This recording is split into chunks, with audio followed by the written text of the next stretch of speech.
Vamos começar com uma cena. Pensa só. A gente está em Harvard no ano de 1874.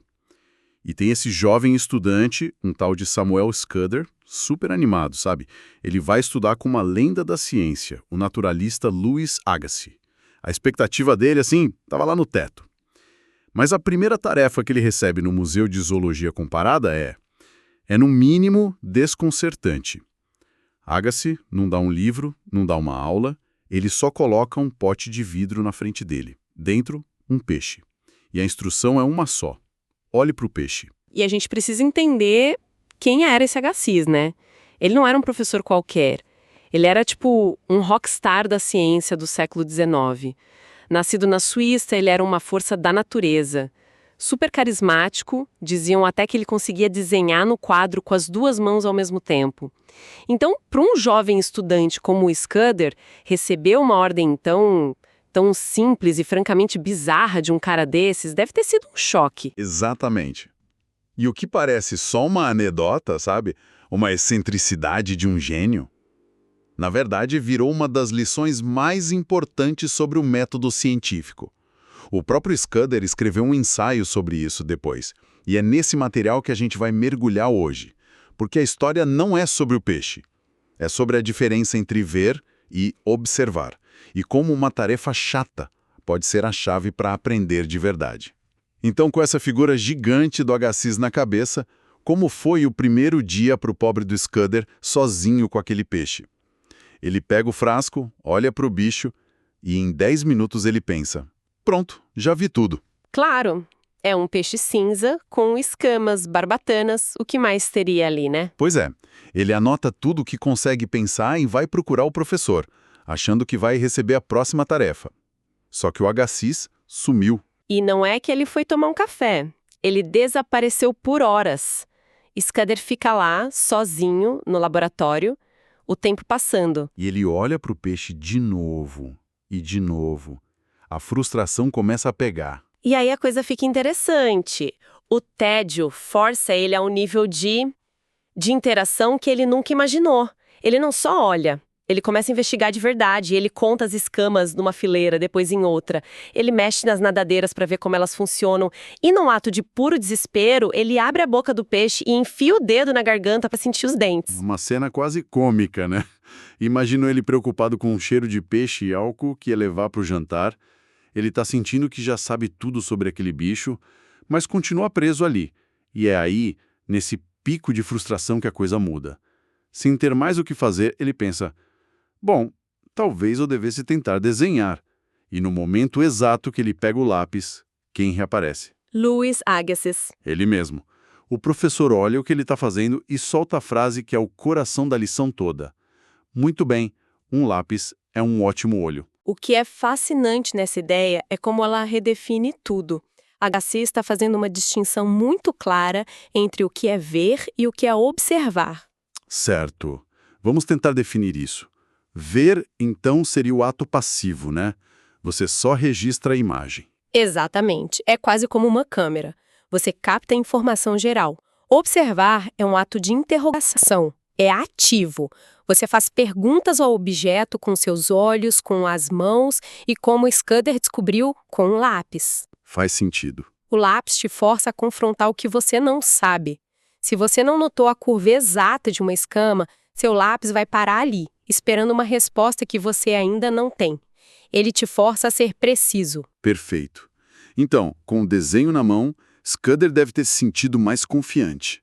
Agassiz finalmente pergunta para ele: e então, o que você aprendeu? E o Scudder despeja tudo. As escamas, os dentes, as barbatanas. Mas a resposta do Agassiz é um balde de água fria. Ele ouve tudo com paciência e no final diz: você não está totalmente errado, mas deixou de notar o ponto mais óbvio de todos. E completa: terá que voltar amanhã e olhar o peixe novamente. E com isso, ele vira as costas e vai embora. Deixa o Scudder ali completamente perdido. Peraí, ele diz que o aluno perdeu o ponto mais óbvio e simplesmente vai embora, sem dar nenhuma dica. Isso parece, sei lá, incrivelmente frustrante. Quase cruel como método. Parece, né? Mas essa é a essência do método dele. Ele não queria dar resposta. Ele queria treinar a mente do Scudder para encontrar o tipo certo de pergunta. Dar uma dica seria um atalho e anularia todo o processo de descoberta. Ele estava forçando o Scudder a ir mais fundo. E no dia seguinte, algo realmente muda. Depois de uma noite de sono, a mente dele mais clara, ele volta para o laboratório. E ele conta que, ao olhar para o peixe de novo, a resposta simplesmente saltou aos olhos. Quando o Agassiz aparece, Scudder arrisca. Será que os lados do peixe são simétricos e ele tem órgãos impares? E a reação da Agassiz é brilhante. Ele se ilumina, diz claro, claro, elogiando a descoberta. Scudder finalmente sente um alívio. Acertou. Mas o alívio dura pouco, porque Agassiz imediatamente eleva o nível com outra frase. Fatos são coisas estúpidas, a menos que sejam relacionados a leis gerais. Volte e olhe para o peixe. É incrível isso. No momento em que ele acerta, o professor já muda o jogo. O que ele queria dizer com fatos são coisas estúpidas. A simetria não era um fato importante. Era um fato, mas Agassiz não estava interessado num catálogo de fatos. Essa frase é a chave para entender a transição do colecionismo para a ciência moderna. Um fato isolado, este peixe é simétrico, é só um dado. É estúpido no sentido de que não leva a lugar nenhum. A genialidade é conectar esse fato a uma lei geral. E qual seria a lei geral nesse caso? A lei geral é que a simetria não é uma característica só daquele peixe. É um dos planos corporais mais fundamentais da evolução. Insetos, répteis, aves, mamíferos. Nós Todos compartilhamos esse plano. Ao notar a simetria, Scudder deixou de descrever um peixe e começou a tocar num princípio de organização da vida. Uau! Agora faz muito mais sentido. Ele não queria uma lista de compras de características, ele queria que o Scudder enxergasse o projeto por trás do peixe. Exatamente. E a lição não parou por aí, não. Scudder continuou olhando para aquele mesmo peixe por mais 3 dias. E ele diz que a cada dia descobria algo novo. 3 dias no mesmo peixe? No mesmo peixe. Só no 4º dia o Agassiz trouxe um segundo peixe para ele começar a comparar. E depois um terceiro, um quarto? O processo todo durou 8 meses. 8 meses? 8 meses. No final, Scudder escreveu que sentia que não só conhecia peixes, mas tinha aprendido o próprio método da ciência. Ele aprendeu a pensar. E é interessante colocar isso no contexto da época, né? O século XIX tinha uma obsessão por objetos. Havia uma crença de que o caminho para o conhecimento era coletar, classificar e observar as coisas do mundo. Não só cientistas, certo? Não, de forma alguma. Poetas, médicos, pessoas comuns, todo mundo colecionava borboletas, conchas, fósseis. Era um jeito de participar desse grande projeto de mapear a criação. E o que me parece revolucionário no método do Agassiz é como ele inverte a lógica do aprendizado. O Scudder não começou lendo um livro que dizia um peixe tem isso, isso e aquilo. Não. Ele não foi para o peixe com uma lista de coisas para checar. Ele começou com a fonte primária, o objeto real, e foi forçado a construir o conhecimento a partir da sua própria observação. E como a gente viu, uma observação bem dolorosa às vezes. É a diferença entre receber um mapa e ter que desenhar o mapa. Agassiz acreditava que o conhecimento que você constrói sozinho é muito mais profundo do que aquele que você só lê. O esforço, a frustração, tudo isso faz parte de internalizar o conhecimento. O que nos leva à pergunta inevitável. Essa metodologia de quase 150 anos atrás ainda tem alguma relevância? No mundo de inteligência artificial, de simulações, ainda faz sentido a gente olhar para o peixe? A resposta é um grande sim, e talvez seja mais relevante do que nunca. A observação atenta continua sendo a base para muitos avanços.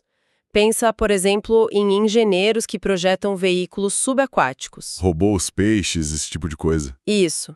Eles poderiam se basear só em modelos de computador, mas os melhores projetos vêm da observação de peixes de verdade. Como assim? O que eles veem num peixe que um computador não calcula? Eles veem as nuances. Um engenheiro que observa uma truta nadando contra a correnteza nota a microturbulência que as escamas criam, a forma como a cauda gera impulso sem gastar energia. São detalhes de uma eficiência que Bom, que a evolução levou milhões de anos para aperfeiçoar. Exatamente. Detalhes que um modelo puramente teórico poderia não prever. Eles estão literalmente olhando para o peixe para resolver problemas de engenharia. Para entender a evolução dele com uma precisão que Agassiz nem sonhava.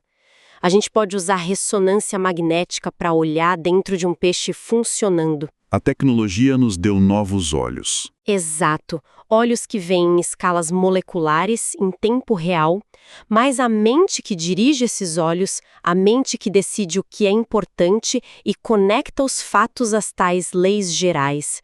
Essa mente ainda precisa ser treinada da mesma forma. A ferramenta não substitui o observador. Então, no fim das contas, o que essa história toda nos diz? A jornada do Samuel Scudder, com aquele peixe, é mais que uma lição de biologia. É uma metáfora, né? Sobre a diferença entre o conhecimento superficial, de primeira vista, e o conhecimento profundo. É isso. Ensina que as respostas mais importantes raramente vêm de uma olhada rápida. Elas nascem da paciência, da curiosidade e do esforço de olhar de novo e de novo para a mesma coisa até ela revelar seus segredos. E isso nos deixa com uma reflexão, eu acho. O método de Agassiz vai muito além do laboratório. Em qualquer área, em qualquer profissão, todo mundo tem um peixe. Pode ser um conceito que a gente acha que domina, um problema no trabalho que parece não ter solução, um texto que a gente leu só por cima. Aquele assunto que a gente pensa, isso eu já sei e passa para o próximo. Precisamente.